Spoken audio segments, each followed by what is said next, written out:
ตวากาตัมทิปานาติปาตานันบาโมสุภาความทอง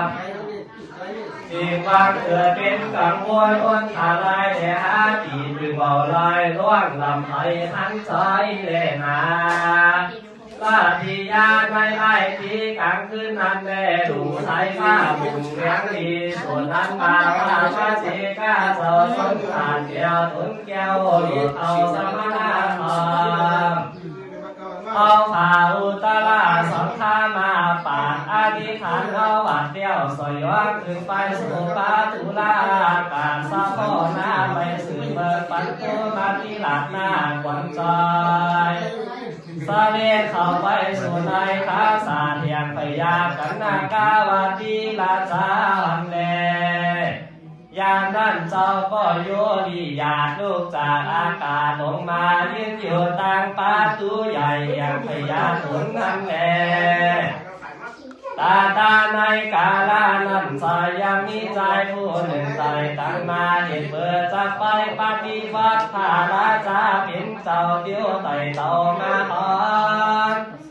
มันก็มีความอาสาจังสังเดชอยากพาปาจิกาเจ้าตนเบาเสาโซฟามีวันนาเริ่มหลงล่าสามีหลงเริ่มดีสังยอดโดยอิทธิยายวาดมายืนอยู่พุ่นน้อยลาตาจาข้าบอกเคยรู้เคยหานสักตื่นแต่ดีๆมันก็มีตนอันสั่งงานสายมาก็มีแลมันก็สุกยืนอยู่แล้วก็ลูกเหียนเตาเที่ยวมาในวิทยาภาษาก็โอกาสถอยสารว่าข้าแลมหาราชาเป็นเจ้าวันนี้ที่ยังเขาจังไม่เอาหิมเล่าถึงมีจะแลอาทาในกาลาเมื่อนานกันบาไปยาละยินเดียวยังตามใจผู้นั้นมาขาไว้ถอยสารยังกำบานโอกาสพยาก็ลูกจากภาษาเดียวลงไป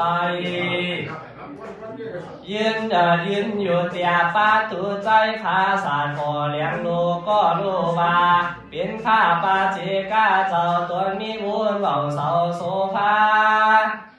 ยามนั้นพยาก็เก่าสื่อหมู่เสนาและอามาบาคนโตอามาสาลุลาเสนาและอามาตั้งหลายมวลหมู่การมานั่งอยู่ความหลงไหลสู้อยากขึ้นใจว่ากูตายสักหน่อยอันสู้ตั้งหลายกะว่าเป็นผียากิดนั่นนาบ่ใจเต้ดีคือหากเป็นสมที่ตัวยิ่งหยวดคือว่าข้าพระเจกาเจ้าตนจังมาโปรดยังรอคือพ้นจากพยากังวลอ้นทลายเตะซอยเบาใจพี่ยักเกี่ยวกินทวนเล่ตันเอ่ยส่วนอันว่าตันเข้ามาในปีนี้ก็เหตุเปิดจังมาสังกาไปปวดคือเราไหลพ้นจากตัวพยาพึงมีจะแลลาจาว่าจะนั่งอาหากันว่าพยาเก่ากำลังมีเลี้ยวถึงแก้วเก่าลำปืนข้านิ่งใจว่าโอ้ยหลอดทุกขังแต่ได้ลำบากกินทุกยากังใจเป็นสันไลเบาลูกกูเกิดมาทางพระว่าจากนี้เราตุ้งโศกสาวยินผานส่วนว่าเขาสันเล่เขาเปิดยาเยอะความหัวควายก็จิหายกว่าซ้ำตุ้งล่ำบาเข็นใจเตนออาหังงานว่ากูจังเย็นสันไล่ได้หามาหือลอยย่างเขาสารถอยย่อต่างสังหน่อยปือลอยกำจอยสมบ้านกูนี่จ้า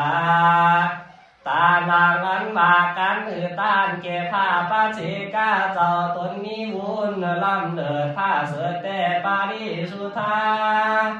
เตียนยามือวางเกิดลายยังอานิสงส์คานสามสิ่งคือวาติธาธรรมะเวตัญญายิงภากฏจดเจออยู่ต่อหน้าปัจจุบันหน้าภาวะจามีกังวิโรบอกยาสาแลอาจารย์กันบาไปยาลำปึงสันนี่เดียวถึงแก้วก็ตุกเตียงเดียนตา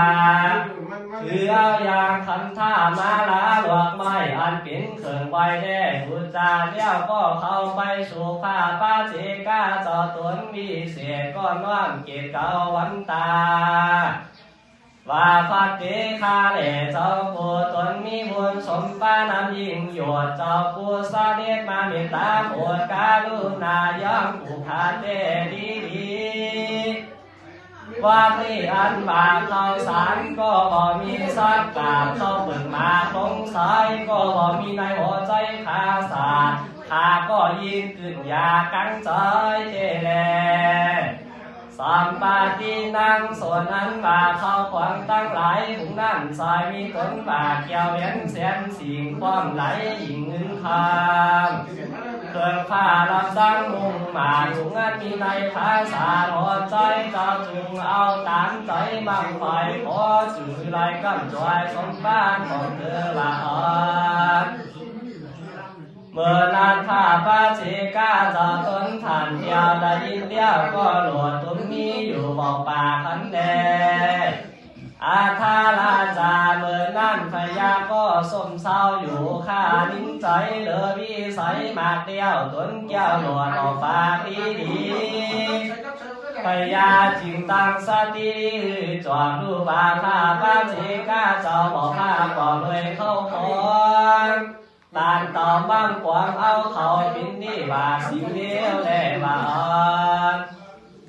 ยามนั้นพญาก็มีคำถามเสนาเลอามาบามาสาดุลาเสนาเลอามาตั้งหลายมวลหมู่ผู้ไล่เล่ยังมีเขาสารสังหน่อยจ้าเลบาอ่อนอามาสายามนั้นเสนาเลอามาโนขาไปถอยสารบาคาเลมาลาจาบินเจ้าผู้ขาตั้งหลายโนขาเก่าวันตาเบื้องสมบ้านพาบาเต้าไทยลาตาจาตันลูลาอันบาเข้าสารนั่นนาปินอันหาบ่อไหลในเมืองคาบาไทยสับปันจะเดบาอ่อนตาสามิงคาเนในขมัดวันนั้นตั้งสู้ตัวกันบาพยาไหลเลี้ยวก็เหลียหามายังปัญหาที่กาโผล่เกี่ยวกันมาเลี้ยวทำดูบาลูลาปันท่าที่กาเอ้ยหนุ่มดาวส่วนนั้นบา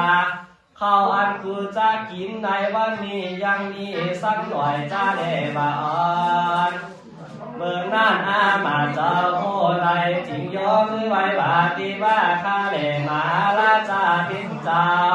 เมียนบาเขาอันมาลาจาเจ้าจักสวยกินก็ยังยินขานใจขึ้นอยากตึงลำบากหรือใจเตแลตั้งสุตัวว่าจะนั้นตุลาจาตุลาลาจาหากันว่าพยาได้ยินเดียวยังกำปกเกี่ยวถอยสารเต้ายินขานตำก้อยหน่อยใจบากลงหลายเหมือนเนื้อที่ว่าลาอันจะไตจากจันท่าคมหน้าสัวเวจีก็อุปมาเป็นหลังเตเล